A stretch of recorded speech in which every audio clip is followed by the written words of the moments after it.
Mesdames et messieurs, merci d'être déjà au rendez-vous. Décryptage, votre émission qui décode, qui déchiffre, qui éclaire sur un thème donné à partir de sketchs et des apports. Décryptage, une émission qui met la lumière sur des interrogations qui taraudent votre esprit. Jésus-Christ n'est pas la religion.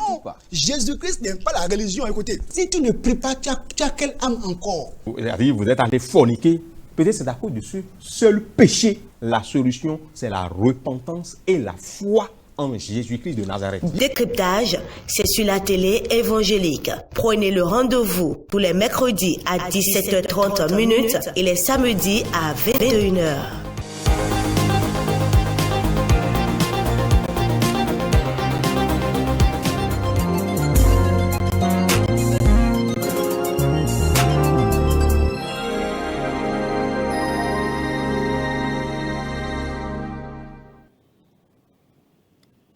Gloire à Dieu, gloire au Seigneur Jésus. Que le Seigneur vous bénisse abondamment. Merci d'être une fois encore au rendez-vous pour votre émission Décryptage. Je suis votre serviteur, le frère Carlos Wekande. Merci à tous ceux-là qui soutiennent et à ceux qui soutiendront l'émission. Que le Seigneur vous bénisse et que le Seigneur vous fasse du bien. Nous sommes encore là pour écouter la parole de Dieu. Prions ensemble le Seigneur. Éternel, notre Père et notre Dieu, nous voulons te dire merci. Nous te bénissons pour les grandes choses que tu fais à tes enfants.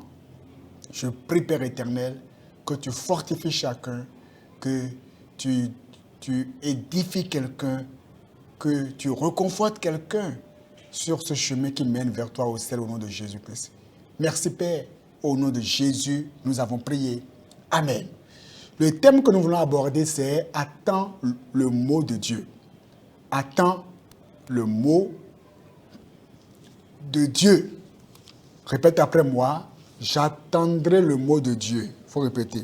« J'attendrai le mot de Dieu ». Tu attendras le mot de Dieu au nom puissant de Jésus. Lorsque nous parlons du mot de Dieu, c'est la parole de Dieu.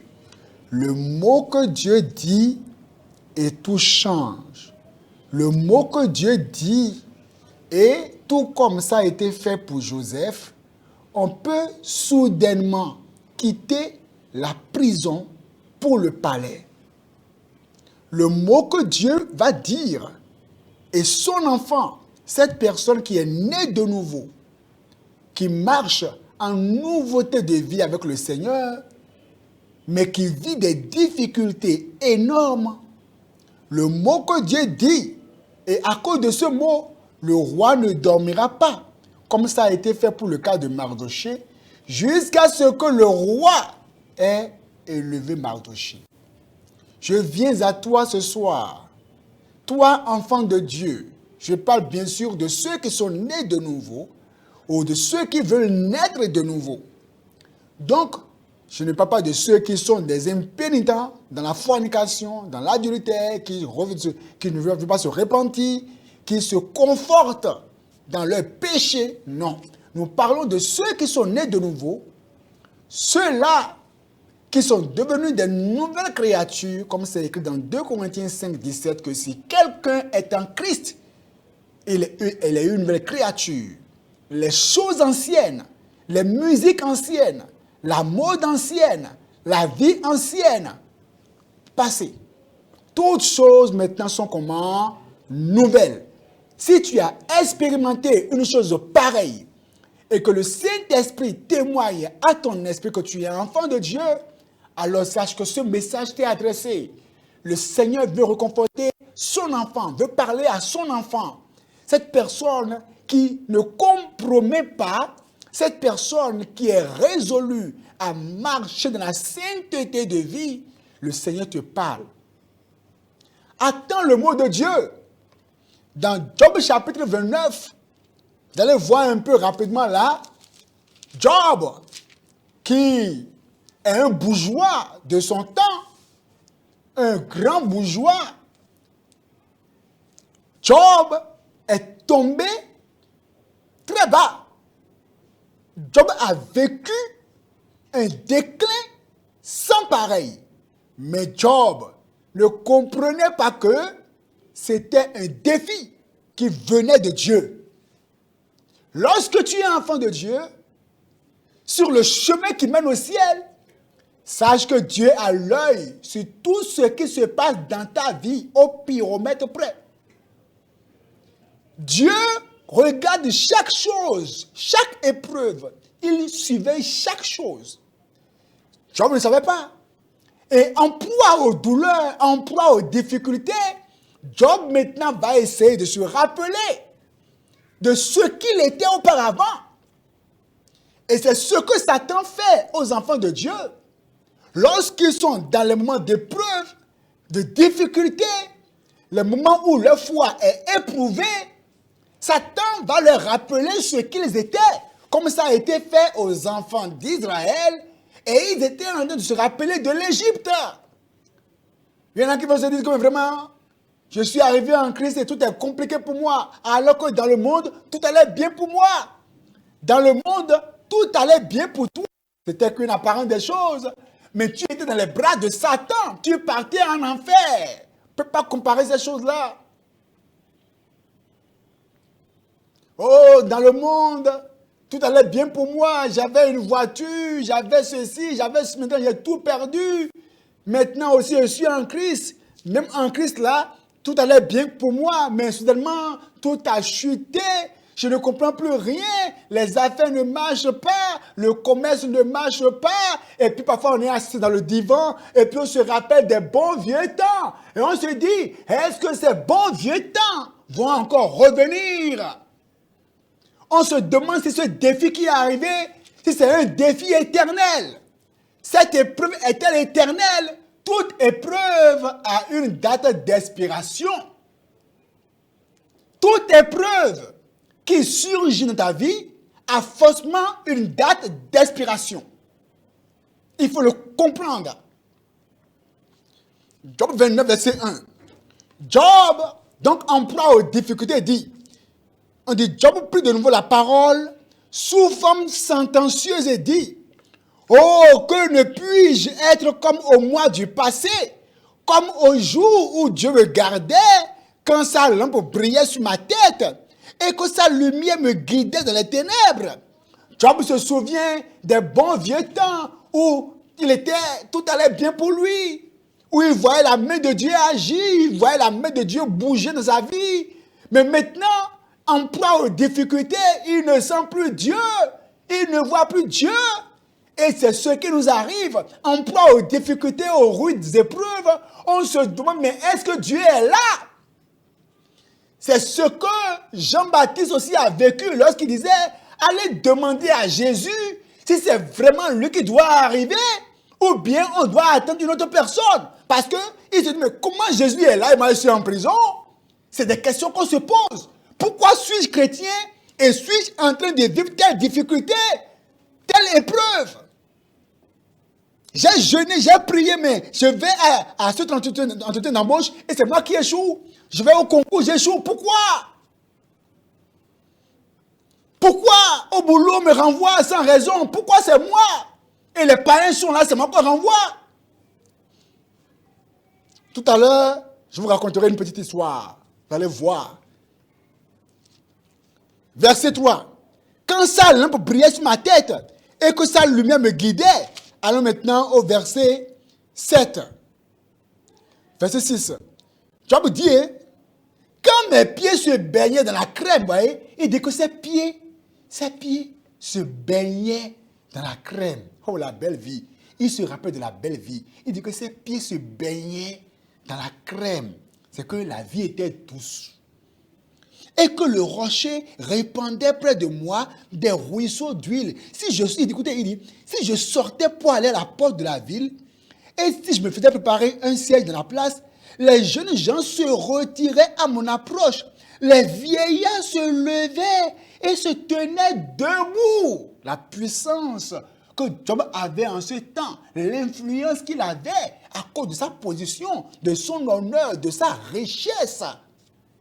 Maintenant, le voici maintenant qui est croupi à terre. Il est à terre avec l'ulcère malin, l'ulcère, les plaies qui le grattent. verset 14. Il dit, verset 12, « Car je sauvais le pauvre qui implorait du secours et l'orphelin qui manquait d'appui. » Donc, Job était une personne qui secourait les malheureux, il secourait les perdus. Et tellement Job faisait du bien que il s'est dit, verset 18, « Alors je disais, je mourrai dans mon nid, mes jours seront abondants comme le sable. » Oh, il se disait, mais comme je fais du bien, vraiment, c'est ce que je vais mourir âgé et rassasié de jours. Comme on se le dit aussi, oh, comme je suis saint, j'obéis à Dieu, c'est ce que maintenant tout ira bien pour moi. Comme j'obéis à Dieu, c'est ce que maintenant je serai guéri en même temps. Comme j'obéis à Dieu, c'est ce que maintenant les portes vont s'ouvrir. Mais parfois on se rend compte que ce n'est pas systématique. Et on se dit, pourquoi c'est comme ça? Dieu a son temps. Dieu a son heure. Dieu a son mot à dire. Répète après moi. J'attendrai le mot de Dieu. Répète. J'attendrai le mot de Dieu.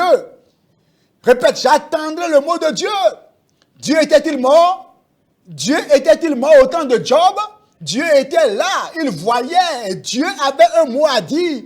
Un mot qui allait tout renverser encore. Dieu a un mot à dire. Chrétien, enfant de Dieu, qui obéit à Dieu, qui plaît à Dieu, Dieu a un mot à dire. Dans cette maladie, Dieu a un mot à dire. Dans ce retard, Dieu a un mot à dire.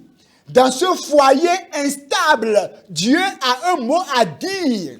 Dans cet enfant récalcitrant qui te casse la tête, Dieu a un mot à dire. Dans cette entreprise où tu n'es jamais promu, Dieu a un mot à dire. Avec ce patron qui te dit de coucher avec lui d'abord, avant que tu sois élevé, Dieu a un mot à dire. Dieu a un mot à dire. Dans cette honte que tu vis permanemment, Dieu a un mot à dire. Cette confusion qui embrasse ta vie, Dieu a un mot à dire. Ce diagnostic que les médecins ont fait sur toi, Dieu a un mot à dire. Dieu n'est pas mort, Dieu est vivant. Job rappelle tout ce qu'il avait vécu de bon, de grand, de puissant.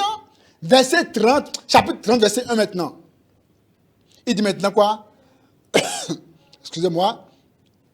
Il dit, et maintenant, je suis la risée de plus jeune que moi. Maintenant, il dit, je suis la risée. On se moque de lui maintenant. Lui qui était respecté, quand il marchait en ce temps-là, il dit maintenant, je suis la risée de plus jeune que moi. De ceux dont je dédaignais de mettre les pères parmi les chiens de mon troupeau. Maintenant, on se moque de lui. Le chrétien, enfant de Dieu, est souvent moqué. Et on se dit, mais si votre Dieu est vivant, mais pourquoi il y a ça? Dieu a son mot à dire. Verset 16. Et maintenant, mon âme se penche en mon sein. Les jours de souffle, de la souffrance m'ont saisi. La nuit me perce et m'arrache les os. La douleur qui me ronge ne se donne aucun repos. Imaginez la douleur que Job vivait. Ce n'est pas des écrits inutiles. Il vivait des douleurs terribles. La plaie sur son corps, comment peut-il se coucher? Quelle position prendre pour dormir?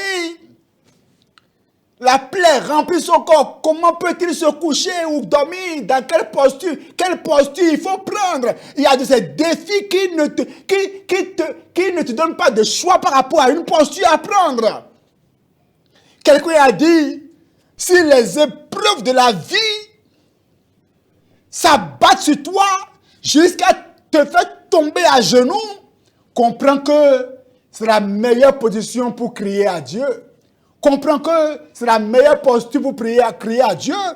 Mais on va voir que dans Job 42 là-bas, verset 12, pendant les dernières années, Job reçut de l'Éternel plus de bénédictions qu'il n'en avait reçu dans la première. Il posséda 14 000 brebis, 6 000 chameaux, 1000 paires de bœufs et 1000 ânesses. Il eut 7 fils et 3 filles. Il donna à la première le nom de Jemima et à la seconde celui de Kezia. Verset 16. Job vécut âgé après cela 140 ans. Et il vit ses fils et les fils de ses fils jusqu'à la 4e génération. Et Job mourut âgé et rassasié de jours. Lui qui disait, mais vraiment, je pensais que j'allais mourir rassasié de jours. Maintenant, il voit que Dieu est en train d'accomplir dans sa vie ce qu'il n'a jamais imaginé. Je vais te dire une chose. Si tu gardes la sainteté, Dieu te surprendra. Si tu gardes la crainte de Dieu, Dieu te surprendra. Si tu peux vivre la vie que Dieu veut et ne pas faire comme les autres font, Dieu te surprendra. Le mot de Dieu, quand Dieu a dit son mot, Satan ne peut plus rien faire à Job. Le mot de Dieu vient délier les chaînes. Le mot de Dieu vient briser les chaînes. Le mot de Dieu vient briser les cadenas. Quand le mot de Dieu descend, Satan perd sa puissance. C'est l'histoire d'un jeune homme comme ça qui a trouvé un emploi dans une entreprise. Et on lui payait, on a dit qu'on lui payera 70 000 francs à la fin du mois. Un chrétien zélé, fervent, aimant Dieu, consacré à Dieu. Et il a dit que s'il prend ce salaire, ce premier salaire, il en donnera à Dieu comme prémisse. Il ne prendra rien, il va tout donner à Dieu. Et puis il commence le boulot, soudainement seulement, on le remercie, on le licencie, sans raison. Il n'a pas compris. Il y a des choses qu'on ne comprend pas dans la vie. Comment on peut... Mais on l'a renvoyé. Sans raison. Sans raison. Mais malgré cela, la structure lui a viré quand même son premier salaire là, pour le consoler. Donc il a pris les 70 000 francs CFA. Mais il dit, je ne boufferai pas cela. Il est allé prendre encore 30 000 francs pour compléter encore à ça, pour que ça fasse 100 000. Et il allait donner ça à Dieu, à l'église. Il allait semer ça. Avant de le faire, il a vu son père. Son père dit, mais l'argent que tu prendras pour au moins te consoler, pour au moins le temps de trouver un autre emploi, tu viens quoi? Il dit, mais le père lui dit, si tu as fait la promesse à Dieu, il faut honorer ça. Il dit, oui, j'ai fait à Dieu cette promesse-là. Donc, il prend 70 000 francs, plus encore 30 000 francs de sa poche à lui-même, et il donne à Dieu avec 100 000 francs. Quelque temps après, dans une structure internationale, on recherche quelqu'un pour un poste donné. Et il y a une dame qui est là qui dit, mais je connais un gars qui a ce profil-là. Et c'est comme ça qu'on appelle notre frère en Christ. Dieu te surprendra. Dieu dira un mot de ta vie. Mais il y a toujours d'abord un prix à payer. Il y a un prix à payer d'abord. Montre à Dieu ta fidélité. Montre à Dieu ta foi dans les épreuves. Montre à Dieu ta sainteté malgré tout. Montre à Dieu que tu l'aimes malgré tout. Le frère vient, ils font l'entretien, tout. Eh bien, on lui envoie après le contrat pour signer. Vous savez combien était son salaire? Son salaire. Il a vu, on a écrit 550 000. 550 000. On l'a renvoyé pour 70 000. Maintenant, c'est 550 000. Et il a vu, il a eu peur. Il a appelé la soeur pour dire, soeur, les gens ont fait un contrat erroné ici. Hein. Ils ont fait un contrat erroné ici. Ils ont voulu écrire 50 000 francs. Ils ont écrit 550 000. La soeur dit, non, ici c'est comme ça qu'on paye les gens. C'est ton vrai salaire. C'est 550 000, c'est ton salaire. Ce n'est pas une erreur. Dieu te surprendra. Quand son mot descendra, tu vas dire non, c'est une erreur. Quand Dieu te surprendra, tu vas dire vraiment, est-ce que c'est moi ou bien c'est une personne? C'est moi qui suis, est-ce que c'est moi? J'ai été jeune, j'ai vieilli, est-il écrit? Je n'ai jamais vu le juste abandonné, ni sa postérité mendiant son père. Garde la justice dans les épreuves. Garde la crainte de Dieu dans les épreuves. Garde la soumission à Dieu dans les épreuves. Garde la prière. Garde ton salut. Garde la sanctification. Ne compromets pas dans les épreuves. Et laisse Dieu agir. Continue à prier. Il était étonné. C'est ce que Dieu te fera ça. Attends le mot de Dieu. Prions ensemble. Seigneur, je prie pour tes enfants. Ceux qui n'ont pas encore donné leur vie au Seigneur, Seigneur, pardonne-les et restaure-les maintenant au nom de Jésus. Je prie, Seigneur, ceux qui sont encore en proie au péché, libère-les au nom de Jésus. Ceux qui sont fatigués, découragés, Père, reconforte-les au nom de Jésus. Ceux qui sont prêts à compromettre à cause des épreuves, se livrer au péché, au raccourci du diable, Père, ramène-les au nom de Jésus. Père, que ton mot descende dans la vie de quelqu'un pour le libérer des chaînes de maladie, des chaînes d'attaque, des chaînes d'épreuves dures. Père, que tu amènes les visites. La grâce à mon frère, ma soeur, d'attendre le mot de Dieu, lui soit accordée au nom puissant de Jésus. Merci, Père, comme tu accordes à tout le corps de Christ la grâce d'attendre ton mot, comme on espère que la trompette sonne et qu'on arrive au ciel. Merci, Père, au nom de Jésus, nous avons prié. Amen. Que Dieu vous bénisse.